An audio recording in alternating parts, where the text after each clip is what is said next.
नारायणं नमस्कृत्य नरं चैव नरोत्तमं देवीं सरस्वतीं व्यासं ततो जयमुदीरयेत्। पुष्टि प्रेस परिवार द्वारा आयोजित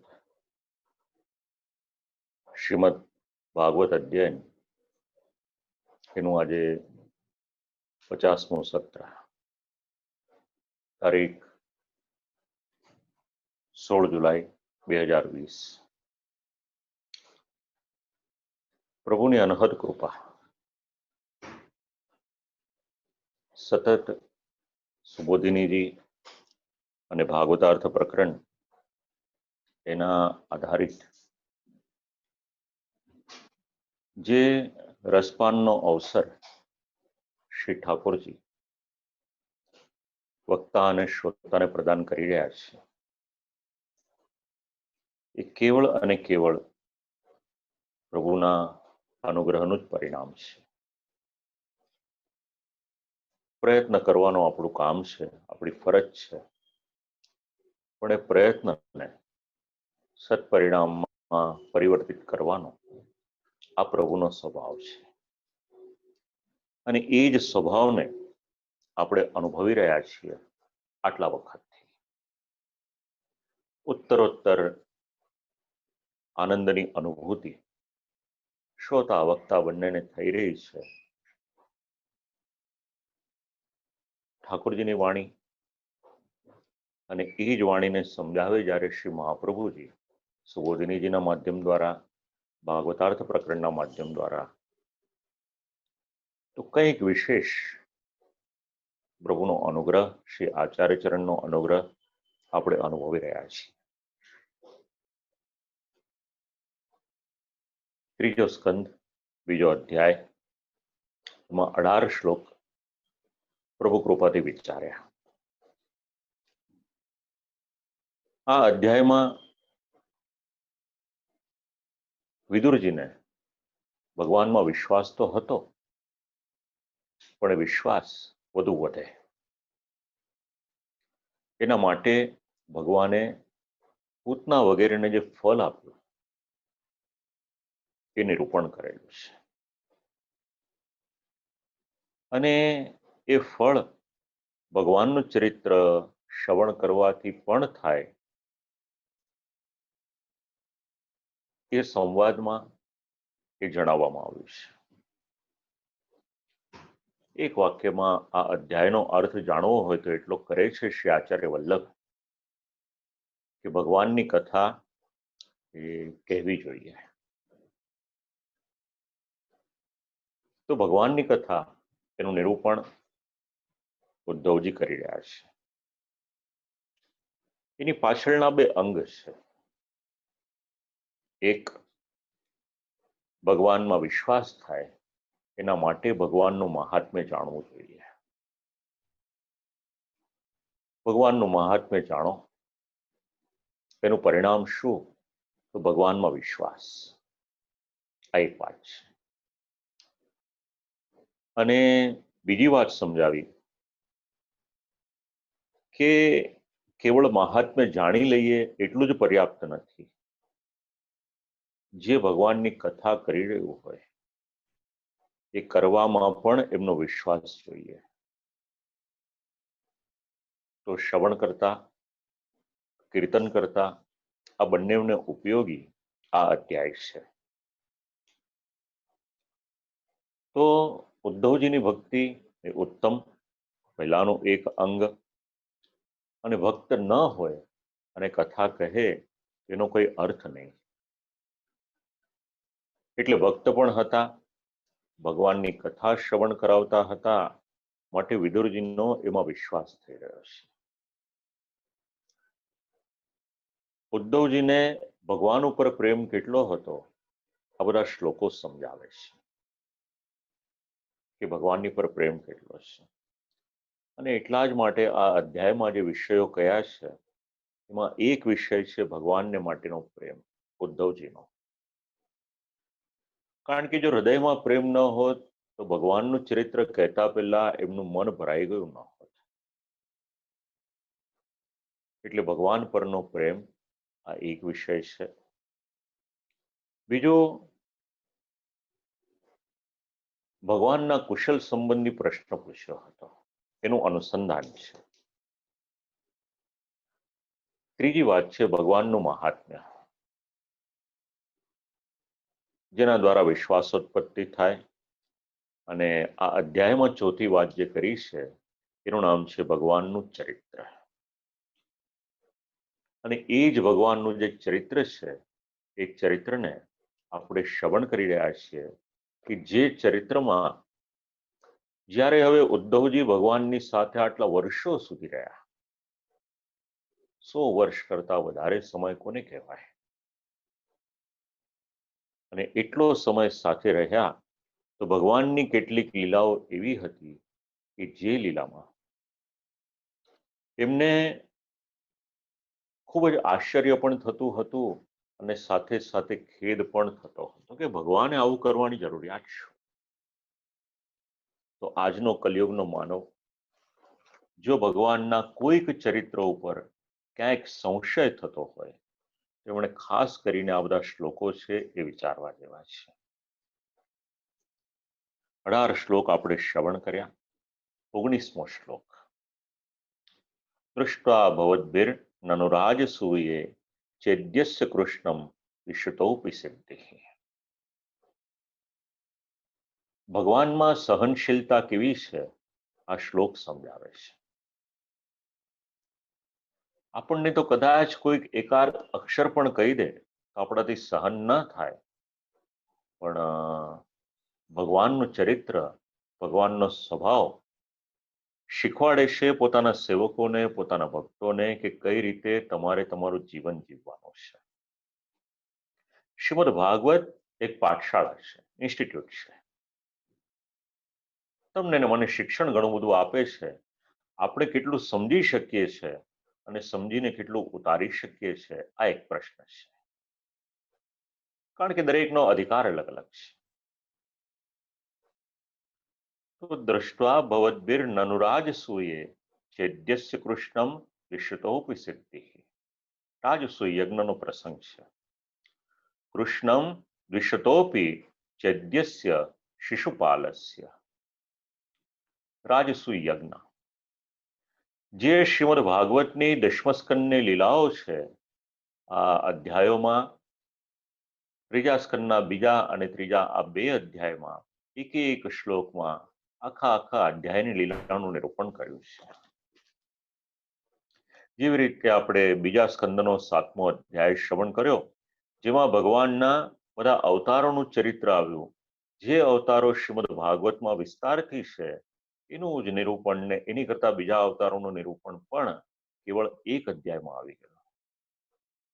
આ વેદવ્યાસજીની વાણી છે, આ ભગવાનની વાણી છે. બસ એવી જ રીતે આ બે અધ્યાયમાં ભગવાન શ્રી કૃષ્ણએ દશમસ્કંદમાં જે લીલાઓ કરી, પ્રાકટ્ય પ્રાદુર્ભાવથી લઈ અને આસુર વ્યામોહ લીલા સુધીનો જે પ્રસંગ છે, બસ એ ત્યાં બધું નિરૂપણ વિસ્તારથી છે અને અહીંયા આગળ બે અધ્યાયમાં છે. અને બંને એકબીજાનું અનુસંધાન થઈ શકે એવું છે. જ્યારે આપણે પ્રસંગો વાંચીએ છીએ તો કંઈક આપણને વિવિધતા દેખાય છે. તો રાજસૂય યજ્ઞ હતો. પ્રશ્ન આવ્યો કે સર્વપ્રથમ પૂજન કોનું કરવાનું? એટલે સહદેવે ભગવાન શ્રી કૃષ્ણનું નામ આપ્યું કે પૃથ્વી પર જો અત્યારે કોઈકનું પૂજન કરવાનું હોય તો શ્રી કૃષ્ણ સિવાય બીજું કોઈ ઉત્તમ અત્યારના છે નહીં. બધા જ પ્રકારના ગુણો છે, યોગ્યતા છે. હવે આજનો મનુષ્ય ભગવાન શ્રી કૃષ્ણને એક મનુષ્ય તરીકે જુએ છે, પણ ભગવાન શ્રી કૃષ્ણ મનુષ્ય દેહ ધારણ કર્યો છે, પણ વાસ્તવિકતામાં મનુષ્ય નથી. એ તો ભગવાન છે. ષડગુણ સંપન્ન છે, અનેક ગુણ સંપન્ન છે, ષડૈશ્વર્ય સંપન્ન છે અને અનંત ઐશ્વર્ય સંપન્ન છે. કોઈક મનુષ્ય ભગવાન શ્રી કૃષ્ણને કોઈ મહામાનવ તરીકે જુએ, કોઈ ઐતિહાસિક પુરુષ તરીકે જુએ, આવું જ્યારે વિચારે છે તો આ બધું ભાગવતના આ શ્લોકો એમને સહાયક છે કે ભગવાન તરફ દ્રષ્ટિ કેવી રાખવાની. તો ભગવાનના સેવકોને પણ ઉપદેશ મળે છે, બહુ બુદ્ધિજીવી વર્ગ છે એને પણ ઉપદેશ મળે છે. ભગવાન શ્રી કૃષ્ણના દ્વેષી શિશુપાલ, દ્વેષ કર્યો ભગવાનનો, ન બોલવાના શબ્દો બોલ્યા. જેટલા અપરાધ ક્ષમા થતા હતા એટલા કર્યા, કારણ કે ભગવાન વચનબદ્ધ હતા. પછી એનાથી આગળ જ્યારે અપરાધ કર્યો અને ન બોલવાની ભાષા બોલ્યો શિશુપાલ. આમ પણ શિશુપાલના મનમાં દ્વેષ તો બહુ હતો જ, કારણ કે શ્રી રૂકમિણીજી સાથે વિવાહ કરવા હતા, પણ ભગવાન શ્રી કૃષ્ણે રૂકમિણી હરણ કર્યું ત્યારે રહી ગયો. આ જ દ્વેષની જ્વાલામાં સતત બળે રાખતો હતો, અને એ જે દ્વેષ હતો રાજસૂય યજ્ઞમાં આ પ્રસંગમાં બધો જ એના મોઢેથી બહાર નીકળે છે. અને એક પછી એક ન બોલવાના શબ્દો બોલ્યા. ભગવાને પોતાનું સુદર્શન ચક્ર છોડ્યું અને એના દેહ ધડ અલગ થયું. હવે શરીરમાંથી એક દિવ્ય જ્યોતિ નીકળી છે. પણ ભગવાનનો સ્વભાવ કેવો છે? સેવા કરનારને, ભક્તિ કરનારને તો મુક્તિ આપે, એનું કલ્યાણ કરે જ, પણ આ પૂર્વજન્મનો ભગવાનનો સેવક, જય વિજયમાંનો એક સેવક, ભગવાને આજે એની પર અનુગ્રહ કર્યો છે. 3 જન્મ લેવાના હતા, એ અવધિ પરિપૂર્ણ થઈ છે, અને ભગવાને એની ચેતનાને પોતાનામાં સમાવિષ્ટ કરી અને સમજાવે છે અહીંયા આગળ શ્લોકમાં અને કારિકામાં, એને સાયુજ્ય મુક્તિ આપી છે. આ ભગવાનનો સ્વભાવ છે. આપણે એક અક્ષર કે એક શબ્દ સહન નથી કરી શકતા, અને ભગવાન આટલું બધું સહન કરી અને એને ક્ષમા પણ કરી દે છે અને સાયુજ્ય મુક્તિ પણ આપી દે છે. મોટા મોટા યોગી પુરુષો, શ્રી આચાર્ય ચરણ ખૂબ સુંદર સમજણ આપે છે. રાજવિસ્તત્ર સેવાયામ ક્રિયમાણાયામ યા સિદ્ધિ સાયુજ્ય રૂપા સા ભવદ્ભિરેવ દૃષ્ટા. યોગી પુરુષો ફલ પ્રાપ્ત કરવાને માટે અનેક જન્મોની તપસ્યા કરીને જે ન મેળવી શકે, એ ભગવાને, એ લોકો વિચાર પણ કરે, પ્રયત્ન પણ કરે, પણ ભગવાનની સાથે એવી રીતનો સંબંધ ન બાંધી શકે. પણ ભગવાન અહીંયા આગળ જ્યારે વિચારે ત્યારે શિશુપાલને આ રીતના પોતાના અંદર સમાવિષ્ટ પણ કરી લે છે. અને એવા ભગવાનનો વિરહ, કસ્તમ વિરહમ સહેતા. ભગવાનનો કયો ભક્ત હોય કે જે ભગવાનનો આવો વિરહ સહન કરી શકે? ભગવાનની સાથેનો સંબંધ કેવો છે? બ્રહ્મ સંબંધ તો આપણે લઈ લઈએ છીએ, પણ એ સંબંધ શબ્દને શ્રી આચાર્ય ચરણ એક કારિકામાં સમજાવે છે. અહીંયા ભગવત સંબંધો હિ કોટિ કલ્પ વૃક્ષાદ અપ્યતિકા. કલ્પવૃક્ષનો સ્વભાવ કેવો છે? એની નીચે જે બેઠવું હોય એના અનેક મનોરથ, અને એનાથી આગળ વિચારી તો પ્રત્યેક મનોરથને એ કલ્પવૃક્ષ પરિપૂર્ણ કરે છે. તો ભગવાન કેવા છે? કોટી કલ્પવૃક્ષ એટલે કરોડ કલ્પવૃક્ષ હોય કે કરોડો કલ્પવૃક્ષો હોય, એની કરતા પણ અધિક અગર કોઈક હોય તો એ ભગવાનનો સંબંધ છે. રિલેશનશિપ શું છે જરા અહીંયા આગળ વિચારવા જેવું છે. બંધાયા તો ખરે આપણે ભગવાનની સાથે, ભગવાનની સાથે બંધાઈ ગયા. આપણે માની લીધું કે કંઠમાં કંઠી પહેરી લીધી, સંબંધ તો થઈ ગયો, હવે આપણું કલ્યાણ નિશ્ચિત છે. પણ ક્યારેક એ સંબંધને માટે પણ વિચારવું જરૂરી છે. અને દુનિયામાં કોઈ પણ સંબંધ હોય, એક લૌકિકનો સંબંધ હોય તો એને પણ સમયાંતરે આપણે રિવ્યુ કરવો પડે કે સંબંધ મજબૂત છે કે નહીં. પતિ પત્નીનો સંબંધ હોય, પિતા પુત્રનો સંબંધ હોય, ભાઈ બહેનનો સંબંધ હોય, જે પણ સંબંધ હોય, એ સંબંધ દિવસે ને દિવસે જેમ જેમ સમય જાય એમ વધારે ને વધારે પરિપક્વ થવો જોઈએ. તો ભગવાનની સાથેનો સંબંધ તો કોઈ લૌકિક સંબંધ નથી, એ તો અલૌકિક સંબંધ છે. અને અલૌકિક સંબંધ, કેટલા સુંદર શબ્દ લખે છે શ્રી મહાપ્રભુજી. કોટી કલ્પ વૃક્ષ, કરોડો કલ્પ વૃક્ષ, જો એક કલ્પ વૃક્ષની નીચે પણ આપણે જઈએ તો આપણી અનેક જન્મની ઈચ્છાઓ પૂરી કરી શકે. તો ભગવાન તો આવું લૌકિક નહીં પણ અલૌકિક એવા કરોડો કલ્પ વૃક્ષ, એની કરતા પણ વધારે અધિક આ ભગવાનની સાથેનો સંબંધ છે. શીખવાનું તમારે ને મારે. મારા પિતાજી કહેતા હતા કથામાં, સંબંધ બાંધવો સરળ છે પણ એને નિભાવવો ખૂબ અઘરો છે. અને સંબંધ નભે ક્યારે?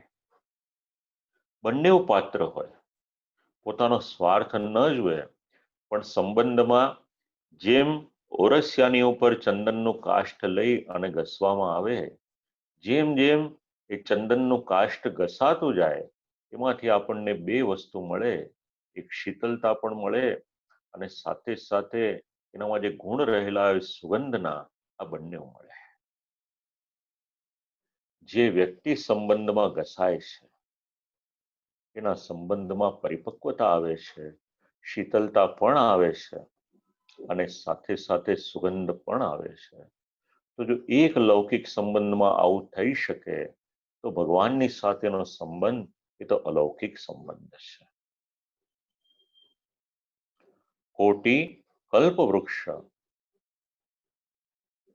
હવે યાદ કરી રહ્યા છે ઉદ્ધવજી આ બધા પ્રસંગો કે ભગવાન સ્વરૂપના સંબંધથી પણ અધિક ફલ આપે છે. એની પછી 20મો શ્લોક. કોઈકના મનમાં એમ થતું હોય કે ભગવાને મહાભારતના યુદ્ધના દ્વારા આટલી બધી જીવ હિંસા શેને માટે કરાવી? એક પ્રશ્ન આવ્યો તો થોડોક સમય પહેલા. હવે આવા કોઈ પ્રશ્ન હોય તો આવા શ્લોકમાંથી એનું નિરાકરણ મળી જાય છે. તથૈવ ચાન્યે નરલોક વીરા ય આહવે કૃષ્ણ મુખારવિંદ. મહાભારતનું યુદ્ધ થયું અને યુદ્ધમાં 18 અક્ષૌહિણી સેના, યુદ્ધ કરનાર જે હતા યોદ્ધાઓ હતા, લગભગ તે યોદ્ધાઓ ખપી ગયા. તો આટલા બધા યોદ્ધાઓ, આટલા બધા સૈનિકો, આટલા બધા મહાપુરુષો, કેટલા બધા એકથી એક ચડે એવા સામાન્ય સૈનિકથી લઈ અને વીર યોદ્ધાઓ, એ બધા જ એક એક કરીને ગયા. તેમની ગતિ શું થઈ તો આ ભાગવતનો 3જા સ્કંદના 2જા અધ્યાયનો 20મો શ્લોક સમજાવે છે. તથૈવ ચાન્યે નરલોક વીરા ય આહવે કૃષ્ણ મુખારવિંદ. ભગવાનનું શ્રીમુખ કેવું છે? અરવિંદનો અર્થ થાય છે કમલ. મુખ કમલ તો આપણે બોલીએ છીએ પણ એનું અનુસંધાન શ્રીમદ ભાગવતના આ શબ્દોમાં મળે છે, મુખારવિંદમ. કમલમાં ઘણા ગુણો છે, એમ શ્રી ઠાકોરજીના મુખારવિંદના દર્શન કરે એમાં પણ ઘણા ગુણો છે. અને એના જ કારણે જે યોદ્ધાઓનો રણભૂમિમાં દેહ છૂટતા હતા, નેત્રૈહિ નયનાભિરામમ લાવણ્યામૃતપૂરમ. કેવું છે ભગવાનનું મુખારવિંદ? શું શબ્દનો ઉપયોગ કરે છે આચાર્ય શરણ? લાવણ્યામૃતપૂરમ. કોટી કંદર્પ લાવણ્ય, આનંદદાયક. અને અમૃતનો તો નિધિ એ ભગવાનનું મુખારવિંદ છે. હવે જે ભગવાન કૃપા કરી અને દેવતાઓને અમૃતનું દાન કરી શકે, તો શ્રી ઠાકોરજીના શ્રીમુખમાં આવું મુખારવિંદમાં અમૃતત્વ હોય એમાં આશ્ચર્ય શું છે? તો કેટલું લાવણ્ય પ્રભુના સ્વરૂપમાં. લાવણ્યામૃતપૂરમ કૃષ્ણ મુખારવિંદમ. અને જ્યારે યોદ્ધાઓ યુદ્ધ કરતા કરતા કરતા એ રણભૂમિમાં એકથી એકને ખપવા લાગ્યા હતા, એ સમયે લોકો શું કરતા હતા? એટલે કે પશ્યંતો ભગવાનના દર્શન કરે છે. એવી રીતે વિશ્વ પિતામહે વિનંતી કરી હશે કે પ્રભુ કલેવરમ યાવદિદમ હિનોમ્યહમ, જ્યાં સુધી દેહ ન છૂટે ત્યાં સુધી આપ પધારશો નહીં. યુદ્ધભૂમિમાં પણ જે યોદ્ધાઓ હતા પ્રભુના મુખારવિંદના દર્શન કરે છે, અને એ દર્શન કરતા કરતા જ્યારે એમનું મૃત્યુ થાય છે ત્યારે એમને વીર ગતિની પ્રાપ્તિ થાય, અને એ લોકોને પણ ભગવાન એમનું કલ્યાણ કરે છે. ભગવાનના શ્રીચરણને એ લોકો પ્રાપ્ત કરે છે. અશુદ્ધમ દેહમ નિરાકૃત્ય, અશુદ્ધ દેહનો ત્યાગ કરે છે. ભગવાને આપેલું શરીર શુદ્ધ રાખવું જોઈએ આપણે, પણ આપણા આચાર વિચારથી લઈને ધર્મનું આરાધનથી લઈને ઘણું બધું આપણે કરી શકતા નથી, અશુદ્ધિ આવેલી હોય તો. પાર્થાસ્ત્રેહી પૂતા, અર્જુનજી બાણ ચલાવે છે અને એમાં જેટલા જેટલા યોદ્ધાઓ, જેટલા જેટલા સૈનિકોનો વધ થયો છે, બહવ એવા, સામાન્ય નહીં, 18 અક્ષોહિણી. અને આટલા બધા યોદ્ધાઓ ક્યાં ગયા? તો વ્યાપી વૈકુંઠ ચરણારવિંદમ પ્રાપુ, ભગવાનના ધામ એને પ્રાપ્ત થયા છે. ભગવાનના શ્રીચરણમાં એમની ગતિ થઈ છે. ભગવાનના ચરણારવિંદ રૂપ વ્યાપી વૈકુંઠ એમણે પ્રાપ્ત કરેલું છે.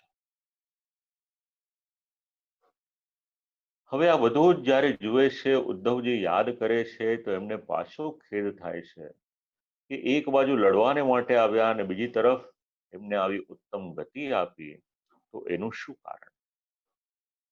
આ વ્યામોહિકા ભગવન લીલા છે, વ્યામોહિકા માયા છે. એમ કરતા કરતા સ્વયં તો સામ્યા તિશયસ્ત્રધીશઃ સ્વરાજ્ય લક્ષ્મ્યાપ્ત સમસ્ત કામ.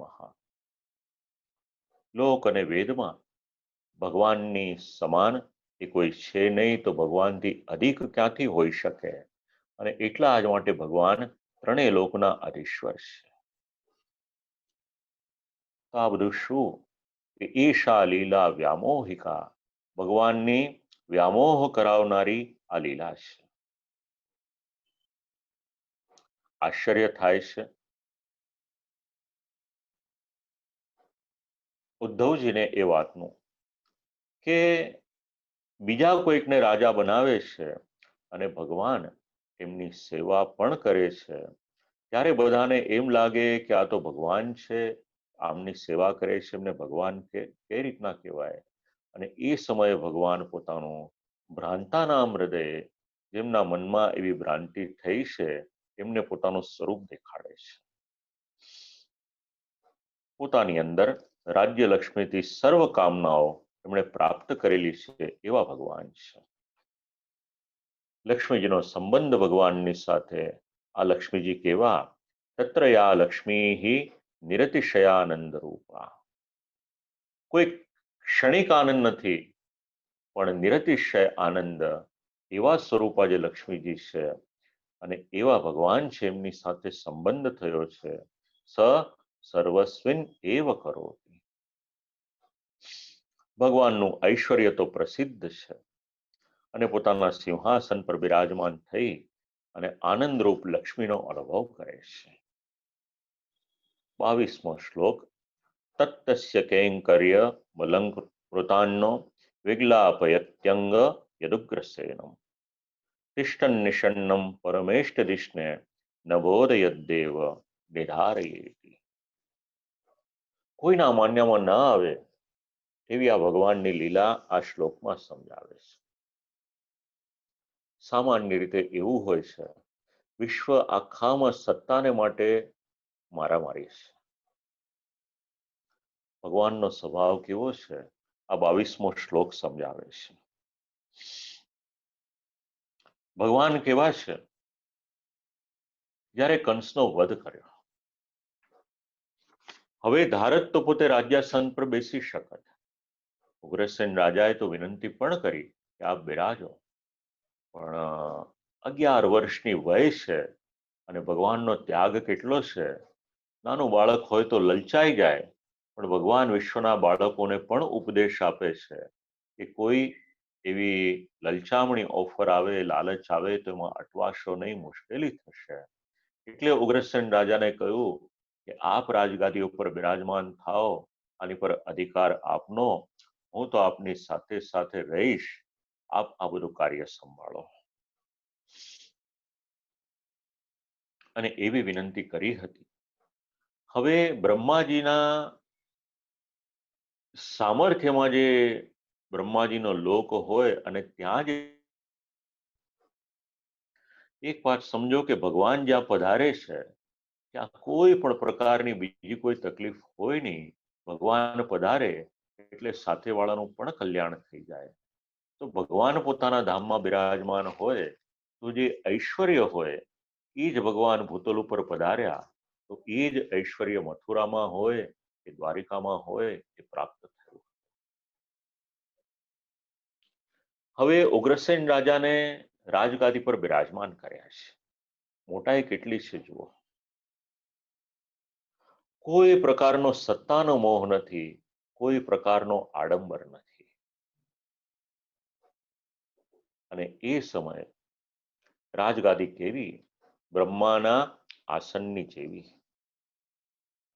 જે રાજસભામાં બ્રહ્માજી બિરાજમાન થાય એવી જ રાજસભા સુધર્મા. તેમાં ભગવાને ઉગ્રસેન રાજાને ગાદી પર બેસાડ્યા છે. આટલાથી વાત અટકી નથી. ભગવાન શ્રી કૃષ્ણ જેમની સેવા અનેક દેવતાઓ કરે, અનેક મનુષ્યો કરે, અવસર મળે તો રાહ જોતા હોય કે અમને કઈ સેવા આપે, એ જ ભગવાન ઉગ્રસેન રાજાને ત્યાં કિંકરસ્ય ભાવહા કૈંકર્યમ સેવકપણું કરી રહ્યા છે. વયમ અત્યર્થમ ભગવતા ભૃતાઃ ધૃતાઃ પોષિતા વા સેવાર્થમેવ વયમ પોષિતાઃ. હવે આ બધો વિચાર કરે છે ઉદ્ધવજી કે અમે ભગવાનની સેવા કરવાને માટે ભગવાનના સેવક, એમના માટે જ પોષણ થયું. અને અહીંયા વિપરીતતા કઈ જોઈ? ઉગ્રસેન રાજાની સભા ભરાય છે, ભગવાન બિરાજમાન હોય અને સભામાં કોઈક આવે અને એનો પરિચય ભગવાન શ્રી કૃષ્ણ ઉગ્રસેનની સાથે કરાવે છે. કેટલું શીખવા જેવું છે ભગવાનના જીવનમાંથી. કોઈ પ્રકારનો અહંકાર નથી અને ત્યાગની તો સાક્ષાત મૂર્તિ ભગવાન શ્રી કૃષ્ણ છે. એક એક શ્લોકમાં અનેક ગુણો શીખવા મળે આપણને. રાજ્યનો ત્યાગ કર્યો એટલું નહીં, રાજાને અધિકાર સોંપ્યો એટલું નહીં, પણ સાથે સાથે એ રાજાની પાસે અદબ વાળીને ઉભા રહેવું પડે તોય ચિંતા નહીં. અને કોઈક આવે તો એનો પરિચય પણ કરાવે છે કે આ વ્યક્તિ આવેલી છે. પોતે જ સેવા કરે છે. અને ઉદ્ધવજી વિચાર કરે કે ભગવાને કરેલું એ સેવકપણું એ અત્યારે મને ખેદ કરે છે, મને ગ્લાનિ ઉત્પન્ન કરાવે છે કે ભગવાન શ્રી કૃષ્ણએ આવું કરવાની જરૂરિયાત શું હતી. બસ આવું બધું જ્યારે વિશ્વના લોકો જુએ છે ત્યારે એ લોકો પણ ભગવાનને એક સામાન્ય વ્યક્તિ સમજી બેસે છે. એનાથી આગળનો શ્લોક કંઠસ્થ કરવા જેવો છે.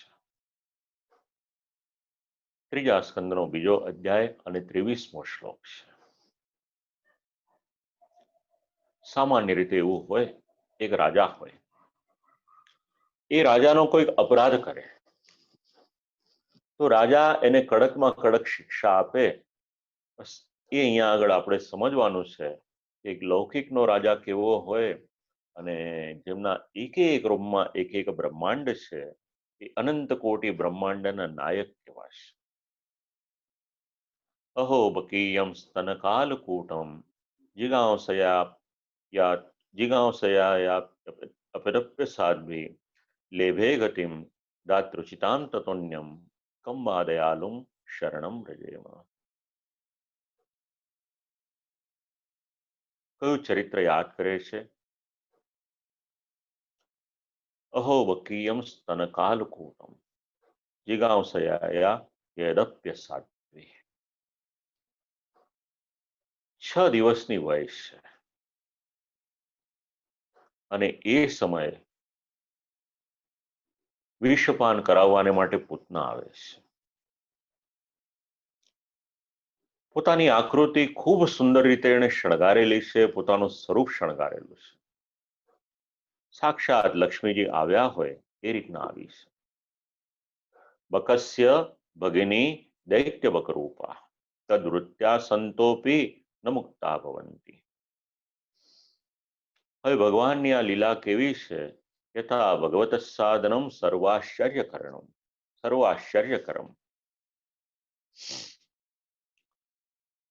કોઈ સામાન્ય વ્યક્તિ હોય ને રાજાનો અપરાધ કરે તો રાજા એને કડકમાં કડક દંડ આપે, શિક્ષા કરે. અહીંયા આગળ તો 6 દિવસની વય અને પૂતના આવી છે. આવેલી પૂતના ભગવાનની પાસે આવે છે. 10મા સ્કંદનો 6ઠ્ઠો અધ્યાય એવું સમજાવે છે કે નાના નાના બાળકોનો વધ કરતી કરતી આવતી હતી. વાત જરા સમજવા જેવી છે. આ નાના નાના બાળકોનો વધ કર્યો એ શું, અને એનો સંબંધ ભગવાને જે 10મા સ્કંદના 8મા અધ્યાયમાં જેને આપણે માખણ ચોરીની લીલા કહીએ છીએ એની સાથે સંબંધ કઈ રીતના છે, અથવા તો પછી વૃદ્ધભક્ષણ લીલા છે કે ભગવાને પોતાના શ્રીમુખમાં માટી પધરાવી છે, એ લીલા શું છે, તો એનો સંબંધ અહીંયા વિચારવા જેવો છે. અને એનું અનુસંધાન રામાવતારની સાથે છે. મર્યાદા પુરુષોત્તમ શ્રી રામચંદ્રજી વનમાં પધાર્યા હતા. અને વનમાં જ્યારે પધાર્યા ત્યારે વનના તપસ્વી ઋષિમુનિઓ વેદાધ્યાયીઓ જે હતા, શ્રી રામચંદ્રજીના દર્શન કર્યા, દંડવત પ્રણામ કર્યા. અને એમના મનમાં એક વિચાર આવ્યો. તપસ્યા કરી રહેલા વેદાધ્યાયી ઋષિમુનિઓ વિચારે છે કે જો મેં સ્ત્રી હોત અને મારે વિવાહ કરવાના હોત, લગ્ન કરવાના હોત, તો અમે શ્રી રામચંદ્રજીની સાથે લગ્ન કરત અને આ જીવન એમની સેવા કરત. અને શાસ્ત્રનો એક અભિપ્રાય એવો છે કે ભગવાનને માટે કરેલો સંકલ્પ એ ક્યારેય પણ અધૂરો રહેતો નથી. આ જન્મમાં પૂર્ણ ના થાય તો બીજા જન્મમાં પણ એ પૂર્ણ તો થાય છે. એનું પ્રમાણ મળે છે આ પ્રસંગમાં. ઋષિમુનિઓએ તો સંકલ્પ કરી દીધો, પણ રામા અવતારમાં તો એક પત્ની વ્રત હતું. એ સંકલ્પ પરિપૂર્ણ ત્યારે થઈ શકે એવો હતો નહીં. આટલો સમય વીતી ગયો, અત્યારે કૃષ્ણ અવતાર લીધો છે. અને એ સમયે જે ઋષિમુનિએ સંકલ્પ કર્યો હતો, મનમાં મનોરથ કર્યો હતો, એ કરેલો મનોરથ એ આજે પરિપૂર્ણ થયો છે. ઋષિઓ હતા, મનનો મનોરથ હતો, અને એના કારણે એ ઋષિઓમાં બે ભાવ થયા. એક સ્ત્રી ભાવ અને બીજો પુરુષ ભાવ. પુરુષો હતા એટલે પુંભાવ થયો. હવે એ જે સ્ત્રી ભાવ થયો હતો એમને, એ સ્ત્રી ભાવ એ કૃષ્ણ અવતાર જ્યારે થયો ત્યારે એ સ્ત્રી ભાવના દ્વારા ઋષિરૂપા ગોપીજનો એ વ્રજમાં પધાર્યા છે. ગોપીજનોની અલગ અલગ કક્ષા જે શ્રી આચાર્ય ચરણ 10મા સ્કંદના રાસ પંચાધ્યાયમાં સમજાવે છે. તો ઋષિરૂપા ગોપીજનો છે, સમજી શકાય એવી વાત છે, પૂર્વજન્મના ઋષિઓ છે, અત્યારે ગોપીજનો બન્યા એટલે ઋષિરૂપા ગોપીજનો કહેવાયા. આ તો એમના સ્ત્રી ભાવની વાત થઈ, પણ એમનો પુંભાવ હતો એ ક્યાં ગયો? તો એમનો જે પુંભાવ હતો એ બાળક બન્યા અને બાળકો થઈ અને વ્રજમાં પ્રકટ થયા હતા. હવે આ જે પુંભાવ હતો વ્રજમાં બાળકો બનીને પ્રકટ થયા. પૂતના આવી, પૂતનાએ નાના નાના બાળકોને ખાતી ખાતી આવી છે. નિર્દોષ બાળકોનો વધ કર્યો છે એણે, અને આ બધા જ જીવો ક્યાં ગયા? તો પૂતનાના મર્મસ્થાનમાં રહેલા છે. અને એટલા જ માટે દશમસ્કંદના 6ઠ્ઠા અધ્યાયનું પારાયણ કરો, એમાં આ શબ્દો મળી આવશે. આવી હતી ભગવાનની પાસે સ્તનપાન કરાવવાને માટે, પણ વિષપાન કરાવવાની શરૂઆત કરી. અને ભગવાને વિષપાન કરતા કરતા આ જેટલા બાળકોનો વધ કર્યો હતો પૂતનાએ, એ બધા જ બાળકોને પોતાની અંદર લેવાની શરૂઆત કરી.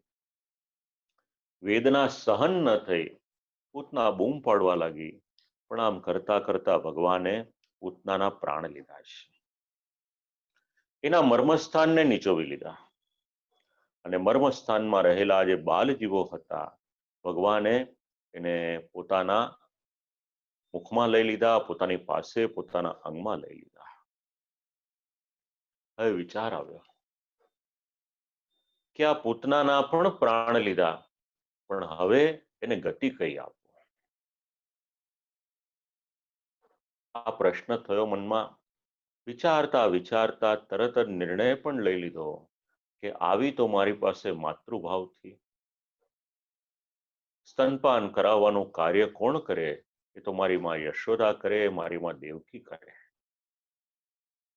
તો અત્યારના પૂતના આવી હતી, અને પૂતના જો અગર એ ભાવને લઈને આવી હોય, તો મારે પછી એને ગતિ પણ આપવી જોઈએ. અને કઈ ગતિ આપી? લેભે ગતિમ દાતૃચિતામ તતોન્યમ. જે ગતિ પોતાની માને આપે, એ ગતિ ભગવાન શ્રી કૃષ્ણ પૂતનાને આપે છે. કોણ હતી પૂતના?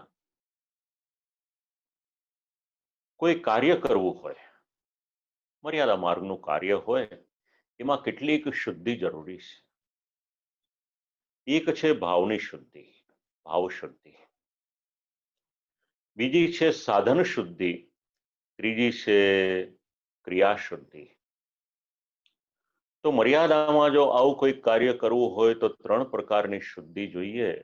તો પૂતનામાં આવી કોઈ શુદ્ધિ હતી કે નહીં? તો ભાવની શુદ્ધિ ક્યાં હોય પૂતનામાં? કારણ પૂતના આવી હતી તો એનો ભાવ કેવો હતો? ભાવ દુષ્ટ હતો એનો. શ્રી કૃષ્ણને મારી નાખવાને માટે આવી, એટલે એનામાં રહેલી ભાવની અશુદ્ધિ. બીજી છે સાધનની શુદ્ધિ. તો પૂતનાની પાસે સાધન કયું હતું? પૂતના આવી હતી એ પોતાની સાથે ઝેર લઈને આવી હતી. એટલે એની પાસે જે સાધન હતું એ પણ વિષ હતું. અને વિષ શુદ્ધિની વાત તો ક્યાં કરીએ આપણે એની? એ તો કોઈ પાન કરી લે તો પણ એનું મૃત્યુ આવી જાય. અને ત્રીજી વાત છે ક્રિયાની શુદ્ધિ. ક્રિયા કઈ?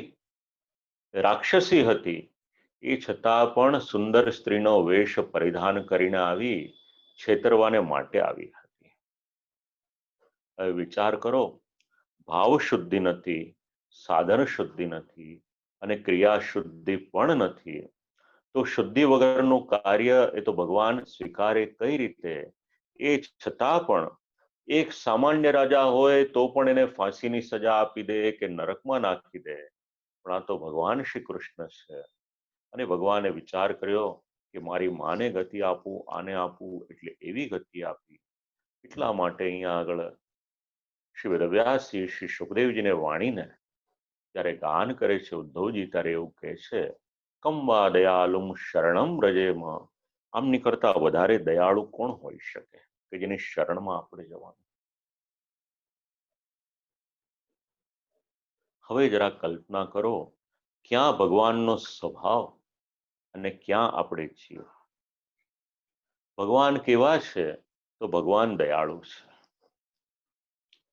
ધારે તો શિક્ષા કરી શકે, પણ એ જ ભગવાન આપણા ઘરે આવીને બિરાજમાન થાય, આપણા સેવ્ય સ્વરૂપ તરીકે બિરાજમાન થાય છે. અને કાલકૂટ વિષપાન કરાવવા આવેલી પૂતનાને પ્રભુ ક્ષમા કરે છે.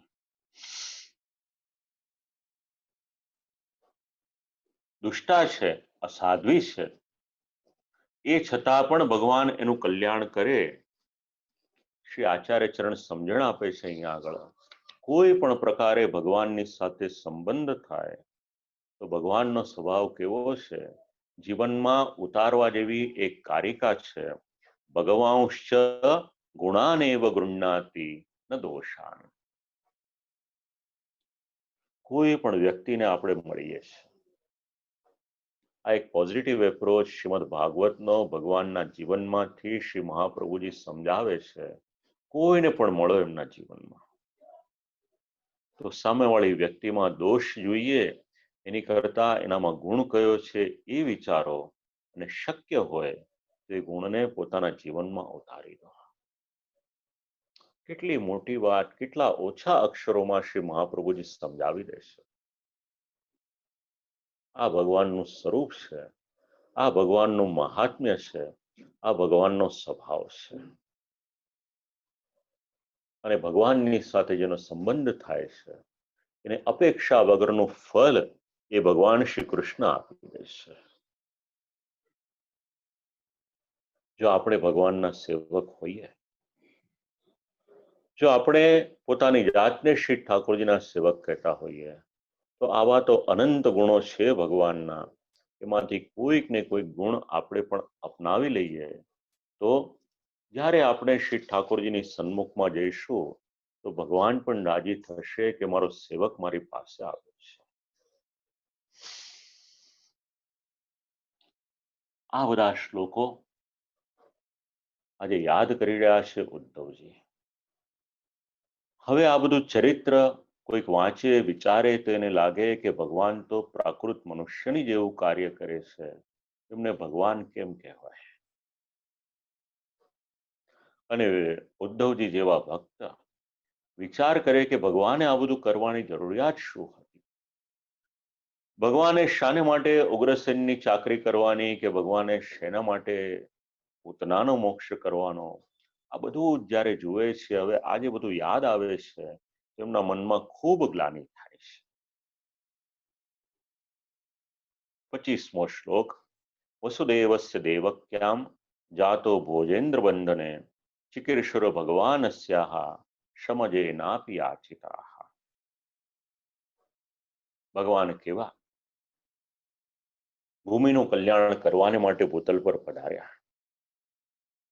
એના માટે પ્રાર્થના બ્રહ્માજીએ કરી અને વસુદેવજી અને દેવકીજી એમના દ્વારા એમનો જન્મ થયો. ગયા વખતે આપણે વિચાર કર્યો હતો, શ્રી રામચંદ્રજી મર્યાદા પુરુષોત્તમ અને ભગવાન શ્રી કૃષ્ણ પૂર્ણ પુરુષોત્તમ, આ બંનેના પ્રાકટ્ય એના પ્રકારમાં કેટલો તફાવત છે. શેને માટે પધાર્યા? અસ્યાહ પૃથિવ્યાહ શમ કલ્યાણમ ચિકીર્ષુઃ. શેને માટે પ્રભુ પધાર્યા ભૂતલ પર? યદા યદા હિ ધર્મસ્ય, એ તો જગજાહેર છે જ, પણ સાથે સાથે ભૂમિનું કલ્યાણ કરવાને માટે પધાર્યા છે. શ્રીમદ ભાગવતમાં ભૂમિને માટે ઘણું બધું વિવરણ છે. તો એ ભૂમિનું કલ્યાણ કરવાને માટે પ્રભુ પધાર્યા હતા. અને કઈ રીતે પધાર્યા? બ્રહ્મ પ્રાર્થનાપી ભક્તોદ્ધારાર્થ. બ્રહ્માજીએ પ્રાર્થના કરી. તો બ્રહ્માજીએ પ્રાર્થના કરવાની જરૂરિયાત શું પડી? તો કે ભક્તોનો ઉદ્ધાર કરવાનો હતો, એના માટે બ્રહ્માજીએ પ્રાર્થના કરી. બ્રહ્માજી કોણ? ભગવાનના પુત્ર પણ કહી શકાય અને ભગવાનના સેવક પણ કહી શકાય. અને એક સ્વતંત્ર અવતાર તરીકે લેવું હોય તો પણ એક વિચાર કરી શકાય, કારણ કે ભગવાનનું જ સ્વરૂપ છે. તો જ્યારે ભક્તોનું કલ્યાણ કરવાનું હોય ત્યારે બ્રહ્માજી આગળ આવે છે. ચોથા સ્કંદમાં પણ એનું અનુસંધાન છે, અહીંયા આગળ પણ એનું અનુસંધાન લઈ શકીએ. પ્રાકટ્ય થયું છે, પધાર્યા છે વ્રજની ભૂમિમાં, અને વ્રજની ભૂમિમાં પધારી નંદો વ્રજમિત પિત્રા કંસાદ વિવિધ્યતા એકાદશ સમાસ્તત્ર ગૂઢાર્ચિ સબલો વસત. કેટલો વખતને માટે ત્યાં આગળ બિરાજમાન રહ્યા? તો 11 વર્ષને માટે ભગવાન શ્રી કૃષ્ણ ત્યાં આગળ બિરાજમાન રહ્યા છે. હવે ભગવાને તો પોતાનું ઈશ્વરત્વ ઘણા પ્રસંગોમાં સમજાવ્યું અને ઘણા પ્રસંગોમાં દેખાડ્યું, પણ કલિયુગનો જીવ એ સમજી નહીં શક્યો. 11 વર્ષનો સમય ગૂઢાર્ચિત સબલો વસત, એકાદશ રુદ્ર છે એના અનુસંધાનમાં એમની પ્રસન્નતાને માટે ભગવાન શ્રી કૃષ્ણ 11 વર્ષને માટે વ્રજમંડલમાં બિરાજમાન રહ્યા છે એવું શ્રી આચાર્ય ચરણ સમજાવે છે. અને ભગવાનની લીલા કેવી, પ્રાકટ્ય થયું અને જાણે ડર્યા હોય. વસુદેવજીને ડર લાગ્યો અને એ વસુદેવજી નંદ બાવાને ત્યાં શ્રી ઠાકોરજીને પધરાવીને આવે છે. સામાન્ય રીતે પ્રભુ જ્યાં આગળ પ્રકટ થાય, પધારે, પ્રાદુર્ભાવ થાય, જન્મ થાય ત્યાં અભય હોય, પણ અહીંયા આગળ અભયને બદલે ભય થયો. એ ભય બીજા કોઈએ નહીં પણ ભગવાને જ એ ભય ઉત્પન્ન કર્યો હતો. પધાર્યા છે ત્યાંથી વ્રજમંડલમાં. પછી દરરોજની લીલાઓનું અનુસંધાન ન લેતા ભગવાનની વનની જે લીલા છે, પરિતો વત્સપેર વત્સાંશ ચારયન વ્યાહર વિભુઃ, પક્ષીઓથી ભરપૂર એવા વૃક્ષોવાળા યમુનાજીના નજીકના ઉપવનમાં વાછરડા વગેરે પાળનારાઓથી વીંટળાયેલા પ્રભુ વાછરડાઓને ચારતા ચારતા વિહાર કરતા હતા. ગોચારણ લીલાનું નિરૂપણ કરે છે 27મા શ્લોકમાં. કોણ છે આ પક્ષીઓ? એવી રીતે શ્રી યમુનાષ્ટકમમાં ગાન કરીએ છીએ, શ્રી યમુનાજીની સેવામાં શુકમયુર હંસાદિભિ આ બધા ત્યાં આગળ આવેલા છે. તો એવી રીતે ભગવાન જ્યારે ત્યાં આગળ પધાર્યા છે, ભગવદ ભક્તા વેદ કલ્પ વૃક્ષેષુ સ્થિતા ભક્તિમ આશ્રિત્ય ભગવંતમ ગાયંતિત્યુક્તમ ભવતી. સુંદર મજાના ફળ ફૂલથી આચ્છાદિત એવા વૃક્ષો છે આ. અને વન્ય સંપત્તિનું તો નિરૂપણ શ્રીમદ ભાગવતમાં એટલું બધું છે કે આપણે આખું જેનું સંકલન કરી શકીએ. હવે આ વૃક્ષો પર જે પક્ષીઓ બેઠા છે એ પક્ષીઓ પણ કોઈ સામાન્ય પક્ષીઓ નથી,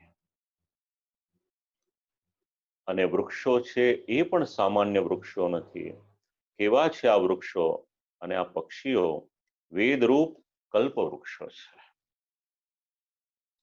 ભગવાન સ્વયં ભૂતલ પર પધારે પછી કલ્પવૃક્ષ વિચાર કરે કે હું ઉપરના લોકમાં રહીને શું કરીશ, જ્યાં આગળ ભગવાન હોય ત્યાં જઈશ તો ભગવાનની કોઈક લીલામાં તો ઉપયોગમાં આવીશ ને.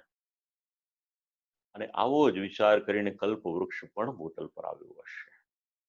નહીતર એ તો સ્વર્ગમાં બિરાજમાન હોય, વૈકુંઠમાં બિરાજમાન હોય. કલ્પવૃક્ષ કોઈ સામાન્ય વૃક્ષ નથી, એ તો સમુદ્ર મંથનમાં એનું પ્રાકટ્ય ઉત્પત્તિ થયેલી છે. તો વેદરૂપ કલ્પવૃક્ષ અને એની ઉપરના પક્ષીઓ કેવા? તો એ પણ સામાન્ય પક્ષીઓ નહીં, પણ એ તો ભગવાનના ભક્તો છે. અને ભગવાનનો ભક્ત જ્યારે ભગવાનનું ગાન કરે તો કઈ રીતે કરે? ખૂબ સુંદર શબ્દ લખ્યા છે શ્રી આચાર્ય ચરણે, ભક્તિમ આશ્રિત્ય.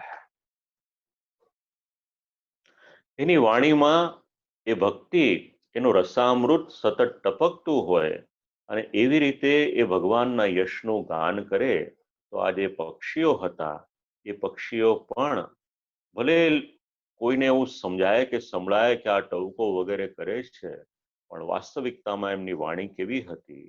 તો ભક્તિરૂપ વાણી એના દ્વારા ભગવાનના યશોગાન કરે છે.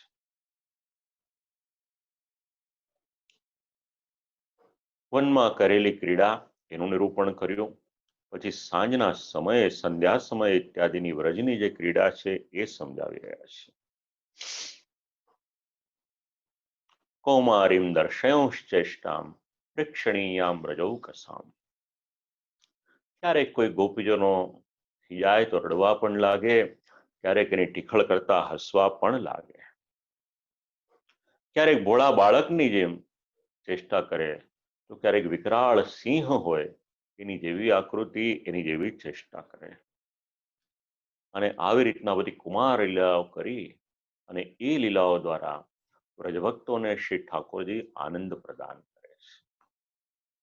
ઘરમાં નાનું બાળક હોય એની ચેષ્ટાઓ જોઈને પણ જો પરિવારના સદસ્યોને આનંદ મળતો હોય તો જ્યારે પૂર્ણ પુરુષોત્તમ ભૂતલ પર પધારે અને એમાં પણ ધર્મી સ્વરૂપ હોય એ જ્યારે ભૂતલ પર પધારે તો જરા કલ્પના કરી જુઓ કે સ્વરૂપનો આનંદ શું હશે.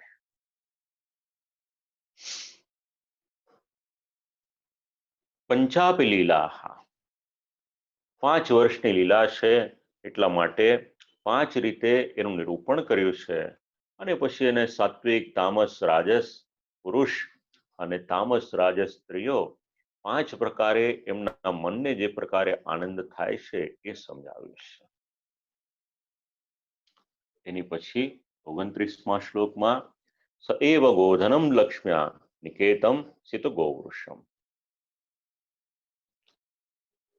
સુંદર મજાની ધોળા રંગની ગાયો અને આખલાઓ આવું ગોધનને ચરાવતા ચરાવતા ભગવાન વેણુવાદન કરતા કરતા પોતાના સેવક એવા ગોપોને પણ આનંદ કરાવે છે.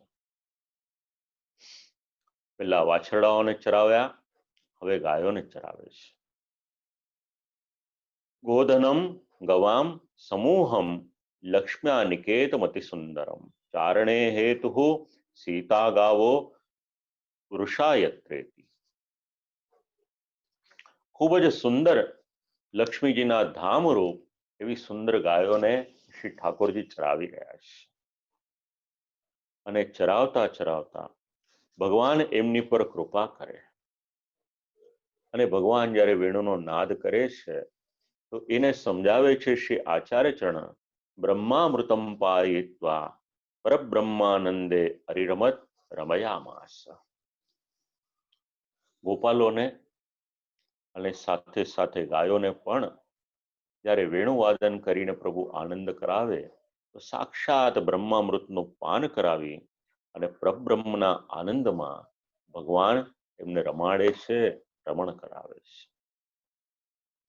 એક લૌકિક સંગીતકારનું સંગીત એ સાંભળવામાં જો આપણો અનુરાગ થઈ શકે તો ભગવાન શ્રી કૃષ્ણ જ્યારે વેણુવાદન કરતા હશે એનો આનંદ કેવો હશે. એની પછી 7મા વર્ષનું કૃત્ય લીલા એનું નિરૂપણ કરે છે. રાક્ષસો ઇત્યાદિનો તો નાશ ભગવાને કર્યો. હવે નાનું બાળક હોય એને રમવાને માટે રમકડા જોઈએ. અને પહેલા એવું હતું કે રમકડા એ મામાને ત્યાંથી પણ આવતા હતા. તો ભગવાન શ્રી કૃષ્ણના મામા એક તો કંસ અને મામા જેટલા સમૃદ્ધ રમકડાઓ એટલા જ સમૃદ્ધ આવે. જેટલું સામર્થ્ય વધારે હોય એવા રમકડા મોકલે ને તો આ તો રાજા હતા. વિચાર કર્યો કે બીજા બધા લાકડાના અને માટીના અને એ બધા રમકડા મોકલીને શું કરીશ, લાવો જીવતા જાગતા રમકડા મોકલું. એટલે ક્યારેક બકાસુરને મોકલે, ક્યારેક અગાસુરને મોકલે, ક્યારેક પૂતનાને મોકલે, ક્યારેક વત્સાસુરને મોકલે. આ બધા જીવતા જાગતા રમકડા આવે, ભગવાન આ બધાનું કલ્યાણ કરી દેશે. આમ કરતા કરતા 7 વર્ષની વય થઈ. વિષનું પાન કર્યું હતું. ભગવાનના ખૂબ જ લાડીલા એવા ગોપાલો અને ગાયો યમુનાજીનો ધરો વિષવાળો થયો હતો. ભગવાને વિચાર કર્યો કે લાવો એને વિષ વગરનો બનાવવું. એટલે પહેલા તો પોતાના બાલ મિત્રો કે ગાયો જેણે વિષપાન કર્યું હતું અને મૃત્યુ આવી ગયું હતું એને પુનર્જીવન આપ્યું અને પછી કાલિયનું દમન કર્યું છે. આપણને લાગે કે આ બધા અસુરોની કથા, રાક્ષસોની કથા શેના માટે? પણ જ્યારે 10મા સ્કંદમાં આપણે શ્રવણ કરીશું ત્યારે શ્રી મહાપ્રભુજી એક એક અસુરના સ્વરૂપ સમજાવે છે કે કોણ છે આ. વિષ વગરની કરી. અને એની પછી ગોવર્ધન લીલા. ગોપ લોકો નંદબાવા વગેરે યજ્ઞની તૈયારી કરતા હતા. પૂછ્યું કે શું કરી રહ્યા છો? આ સમજાવ્યું. ભગવાનના પ્રશ્નોનો જવાબ આપ્યો. ઇન્દ્રયાગ કરીએ છીએ. અને એ સમયે ભગવાને સમજાવ્યું કે ઇન્દ્રયાગ કરો એની કરતા ગોસવ યાગ કરો. અને ગોસવ યાગ શેના માટે? તો એના દ્વારા કોને કોને પોષણ મળે એ સમજાવી અને બધાએ ગોસવ યાગ કરવાને માટે તૈયાર થયા. વેશ્યસ્તોમમ ગાવહા સૂયંતે નેનેતિ ગોસવમ ગોવૃદ્ધિકરમ. ગોસવ પદનો અર્થ ઇન્દ્રના યજ્ઞનો ભંગ કરી વૈશ્યસ્તોમ, ગોસવ એટલે ગાયોની વૃદ્ધિ કરે એવો યજ્ઞ કરાવ્યો. નંદ બાવાને આગળ કર્યા.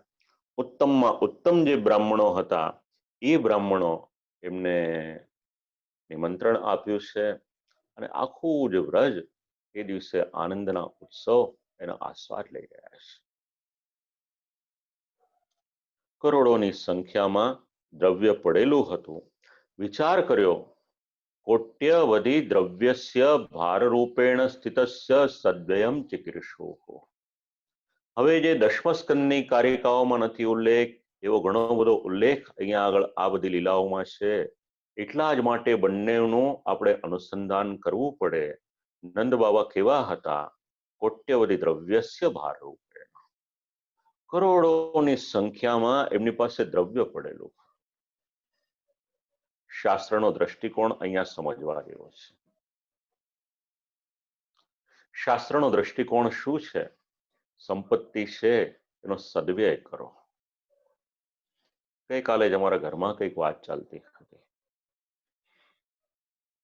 અને એના અનુસંધાનમાં મારી પત્નીએ મને કહ્યું કે મારા પિતાજીએ તો લગભગ એમની 35 કે 36 વર્ષની વય હતી અને એ સમયે વિષ્ણુ યાગથી લઈને અનેક યજ્ઞો કર્યા હતા. એ બધા એવા થયા કે જેમણે શાસ્ત્રને પોતાના જીવનમાં ઉતાર્યું અને ભગવાનના વચનમાં પૂર્ણ શ્રદ્ધા રાખી સર્વધર્માન પરિત્યજ્ય પણ જીવનમાં ઉતર્યું અને યોગક્ષેમમ વહામ્યહમ એ પણ જીવનમાં ઉતર્યું. મા ફલેશુ કદાચન એ પણ જીવનમાં ઉતર્યો. શ્રી આચાર્ય ચરણ આજ્ઞા કરે છે અહીંયા આગળ, નંદ બાવાની પાસે ઘણું ધન હતું. વિત્તસ્ય ચોરુ ભારસ્ય, આ શબ્દો શ્રીમદ ભાગવતના છે. અને ભગવાન શ્રી કૃષ્ણએ એ ધનનો સદવ્યય કરવાને માટે કોસવ યાગ કરાવ્યો. ગોવર્ધન લીલા. ઇન્દ્રનો મદ થયો હતો. ઇન્દ્રપ્રાસે વૃષ્ટિ કરાવી અને પુષ્ટિ લીલાનું સ્થાપન કરવાને માટે ભગવાન શ્રી કૃષ્ણએ શ્રી ગિરિરાજજી બાવાને ધારણ કર્યા છે. ગિરિરાજ ધરણની લીલા શેને માટે? પુષ્ટિ લીલામ ચ સ્થાપયિતુમ ગોવર્ધનોદ્ધરણમ ચ કૃતવાન. પુષ્ટિ લીલાનું સ્થાપન કરવાને માટે ભગવાનની આ લીલા છે. અને પોતાનો કેટલો અનુગ્રહ વ્રજ ભક્તો પર છે. સ્વસ્ય પરમ અનુગ્રહમ વ્રજ વિષયકમ લોકે ખ્યાપાયિતુમ પર્વતોદ્ધરણમ. કે વ્રજભક્તો મારા છે, એમનું રક્ષણ કરવાની જવાબદારી મારી છે. વ્રજભક્તોએ કોઈ પ્રકારની ચિંતા કરવાની જરૂર નથી. આવું અભય વચન ભગવાને આપ્યું અને પુષ્ટિ લીલાનું સ્થાપન ભગવાને ગોવર્ધન લીલા એના દ્વારા ત્યાં કર્યું છે. અને આમ કરતા કરતા બીજા અધ્યાયનો 34મો શ્લોક, એમાં પ્રજાંગનાઓને, ગોપીજનોને જે દિવ્ય આનંદ પ્રાપ્ત કરાવ્યો. શરચ્છ શિખરૈર્મૃષ્ટમ માનયન રજની મુખમ ગાયન કલ્પદમ રેમે સ્ત્રીણામ મંડલ મંડનાહ. રજની સ્ત્રી શશી ભરતા. ભગવાન શ્રી કૃષ્ણએ શ્રીમદ ભાગવતના ફલ પ્રકરણમાં ગોપીજનોને ખૂબ જ આનંદ કરાવ્યો અને જે ફલ હતું એ ફલ એમને આપ્યું છે. શરદ પૂનમની રાત્રિ અને ભગવાનની રાસલીલા અને રાસલીલાનો પ્રસંગ ભગવાને 6 માસને માટે એ રાત્રિ લંબાવી હતી એવું પણ નિરૂપણ મળે છે. તો ભગવાનની આવી અનેક દિવ્ય લીલાઓ એનું નિરૂપણ જ્યારે કરી રહ્યા છે શ્રી સુખદેવજી મહારાજ રાજા પરીક્ષિતને શ્રવણ કરાવે છે અને બીજી તરફ ઉદ્ધવજી વિદુરજીને શ્રવણ કરાવે છે.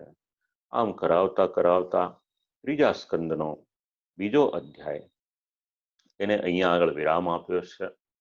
ત્રીજા અધ્યાયનો પ્રારંભ આપણે શનિવારે પાછા જ્યારે મળીશું ત્યારે આપણે કરીશું. ઠાકોરજીની કૃપાથી જે વૈષ્ણવ ઝૂમના માધ્યમ દ્વારા અને યુટ્યુબના માધ્યમ દ્વારા શ્રવણ કરી રહ્યા છે, ઠાકોરજીની કૃપા શ્રીમદ ભાગવતજીની આ દિવ્ય વાણી એનો રસાસ્વાદ ઠાકોરજીની કૃપાથી આપ લોકોને વધુ ને વધુ જીવનમાં આહલાદક બને, પ્રભુનો અનુભવ કરાવવામાં ઉપયોગી થાય એટલી વિજ્ઞપ્તિ કરી અને આજની જે વાણી છે પ્રભુના યુગલશ્રી ચરણોમાં અહીંયા આગળ સમર્પિત કરું છું. પુનઃ આપણે પરમ દિવસે મળીએ છીએ. અસ્તુ.